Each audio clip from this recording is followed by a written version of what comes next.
প্রথম অধিবেশনের শেষ বক্তব্যে মাননীয় প্রধানমন্ত্রীর আগে আমি একটু কথা বলার সুযোগ পেয়েছিলাম।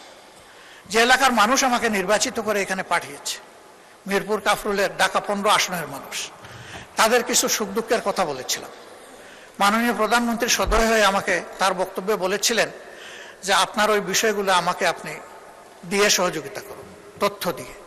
আমি 4 দিনের মাথায় সেটা তার দপ্তর এবং সংশ্লিষ্ট দপ্তরগুলোতে পৌঁছিয়েছি। এরপরে আবার কিছুদিন আগে একটা সফট রিমাইন্ডার দিয়েছি। হয়তো অনেক কাজের ভিড়ে চাপে তিনি এদিকে খেয়াল দিতে পারেননি, কিন্তু আমি যে একটা ভুল করে ফেলেছি, আপনার এই আশ্বাসের পরে আমি যে এলাকার জনগণকে বলেছি যে মাননীয় প্রধানমন্ত্রী এটার দায়িত্ব নিয়েছেন, আপনারা আশ্বস্ত থাকুন।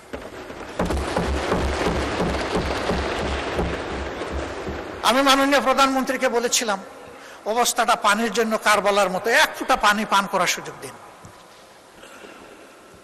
পানির জন্য এখন ডেইলি সেখানে মানুষ বিক্ষোভ করে।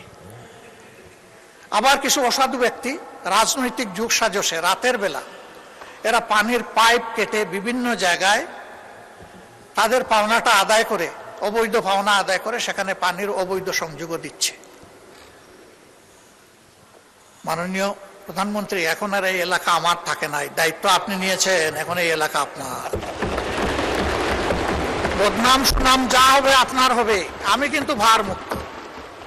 আমি বলে দিয়েছি যে উনি দায়িত্ব নিয়েছেন, এখন আপনি কি করবেন সেটা আপনার ব্যাপার।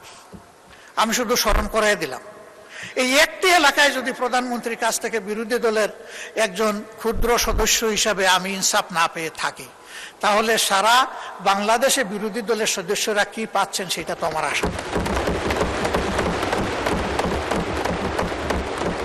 তবে ধন্যবাদ জানাই মাননীয় স্থানীয় সরকার মন্ত্রীকে, তিনি সর্বশেষ একটা চিঠি এটাও কিয়ামতের আগে দিয়েছেন যে সকলের জন্য সমান, এই আপনাদের এলাকার অ্যালটমেন্ট আপনি যখনই দেন আপনাকে বিশেষ ধন্যবাদ, সমানভাবে দেওয়ার কারণে।